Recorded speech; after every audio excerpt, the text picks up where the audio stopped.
Tu as écrit star. Oui, star. Tu regardes.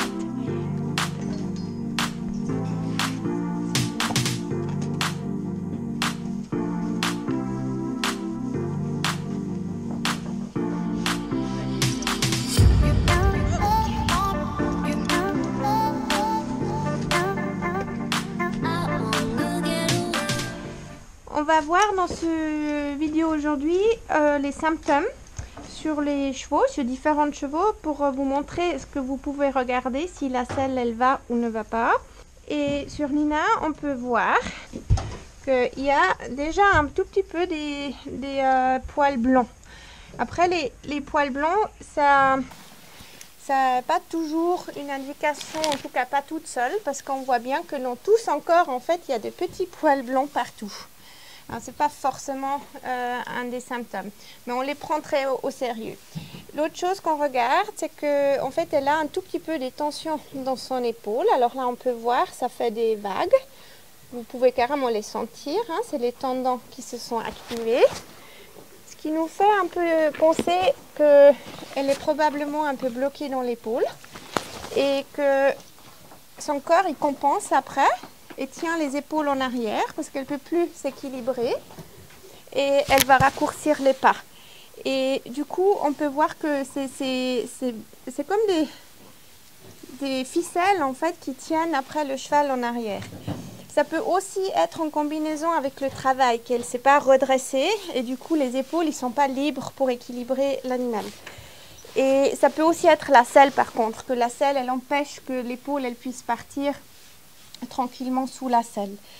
Et l'autre symptôme qui va souvent avec celui-là, c'est ce manque de musculature dans l'encolure. Parce que du coup, elle n'équilibre plus. Elle va plus pouvoir s'équilibrer. Elle va tout faire avec la chaîne dorsale. Elle va se tenir dans le bas du dos et tomber encore plus en avant.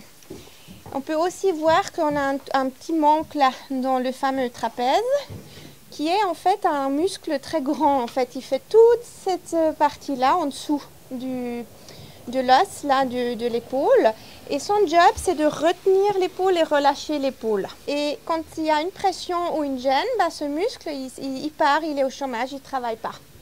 Et ça on peut voir toujours ça en combinaison, qu'il y a un manque de musculature ici avec le manque de musculature dans le trapèze. Après, s'il y a tout le dos qui bouge plus, vous allez voir une perte de musculature sur toute la longueur.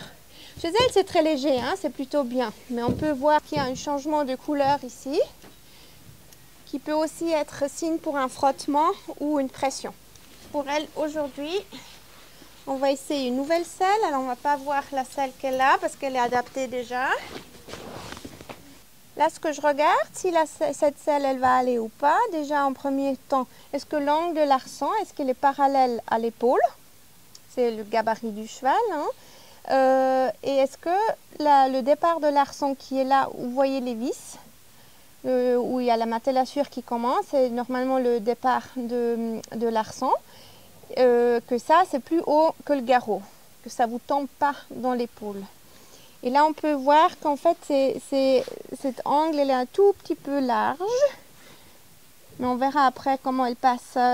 Si la selle elle tombe pas en avant, c'est probablement plutôt bien pour elle parce qu'elle a un grand mouvement d'épaule. Et je regarde aussi, j'essaye de sentir en fait ce qu'il y a un trou dans le dos. Et vous pouvez un tout petit peu gratter le ventre pour qu'elle se relève un tout petit peu pour voir si ce trou il disparaît. Si c'est juste parce que le cheval a relâché les abdos et quand il travaille, quand il va être arrondi, ça va poser très bien. On peut abstraire un peu ça en montant les abdos. Je vais gratter fort pour qu'elle lève un peu les abdos.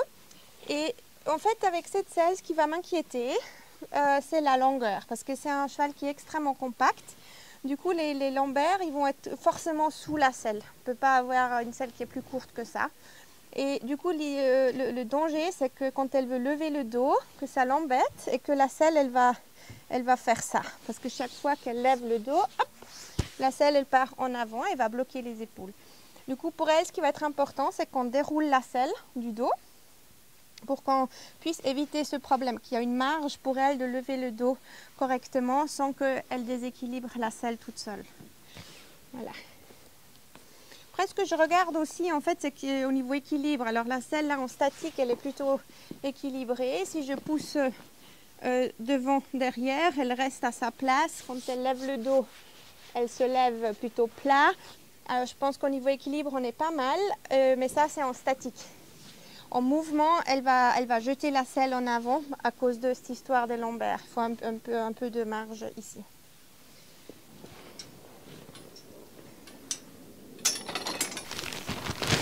Alors, il y a différentes possibilités de garder la selle en équilibre. Là, ce que nous, on va faire, c'est utiliser le creux qu'elle a au milieu. En fait, c'est à cet endroit-là, quand on rentre la main, on sent que ça ne pose pas. Et c'est pas si flagrant que ça en mouvement, parce qu'en mouvement, elle va lever le dos. Mais on aimerait éviter qu'elle puisse pousser la selle de derrière en avant et que ça reste aussi stable en mouvement. Du coup, là, je choisis un feutre qui est un peu dense et qui va nous garder la selle en équilibre. Alors ça ne va pas se tasser, ça ne peut pas descendre, du coup, mais ça travaille quand même un peu. Du coup, ça va garder la selle à sa place en mouvement pour toujours garder les épaules libres. Et après, la cavalière, elle peut tester ça au travail et on verra bien si c'est ça ce qu'il faut, si ça se passe bien. Et si c'est tout bon, on pourra donner ça au sellier de faire ça avec la matellassure. Autre possibilité, c'est d'utiliser un amortisseur.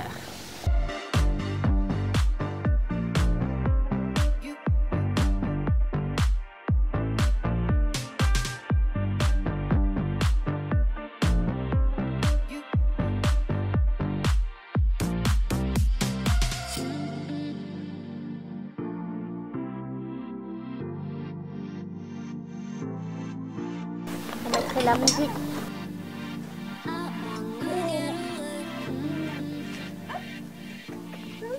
Pas fini. Voilà. Et encore la même. Ouais. Voilà. Du coup, ce qu'on peut voir, en fait, c'est que la selle, elle la remonte un tout petit peu à sa place. Et vous pouvez aussi tester ça, en fait, si vous mettez votre main là derrière l'épaule. Et je lui pousse un tout petit peu l'épaule et je demande une flexion. Vous pouvez faire ça aussi avec votre cœur, mais moi je fais ça avec ma coude. Je pousse et je demande un peu la flexion. C'est équivalent à votre incurvation ou une épaule dedans, où elle doit se redresser. D'ailleurs, ça la détend, vous pouvez voir. Et ça veut dire aussi qu'elle a de la place pour ses épaules, si elle peut le faire. L'autre solution, c'est de mettre la main et de lever la jambe. Et de voir si ça passe sans autre. Là, vous sentez en fait que ça bloque pas du tout. Du coup, ça, c'est libre. Là, au milieu, maintenant, ça pose. Il n'y a plus de trou. Et on a cette petite marge-là. Du coup, maintenant, ici, on a une marge. Je peux mettre ma main, elle passe sans autre. Quand elle se lève, elle peut mettre les lombaires sous la selle sans la pousser en avant. C'est parce que c'est un cheval très court qu'on fait ça, parce que sinon, elle a toujours les lombaires en dessous de la selle et c'est ça qui va pousser la selle en avant. Et comme elle a besoin beaucoup de place pour passer les épaules sous la selle, ça va être toujours large la selle. Du coup, elle pousse derrière, ça va toujours tomber. Et on essaye d'éviter ça. C'est pour ça qu'on a mis le feutre qui est un peu plus dense, qui va stopper ce mouvement que ça pique le nez. Et après, il va falloir voir en mouvement qu'est-ce qui se passe avec le cavalier dedans. On voit quand elle bouge, hein, elle tourne, la selle, elle tourne avec elle. Voilà. Et ça a l'air d'être plutôt bien. Après, pour moi, c'est presque un peu trop large, on voit ça. Là, on verra quand c'est bien sanglé avec le cavalier dedans, parce que ça dépend aussi le poids du cavalier et la flexibilité de l'arçon. Et on va pouvoir tester ça comme ça. Et après, on verra, est-ce qu'il faut qu'on déplace cette correction un peu plus en avant, un peu plus en arrière pour choper ce point de bascule. Et après, on peut amener la selle chez le sellier, dire exactement ce qu'on a besoin et faire la modification après dans la matellassure.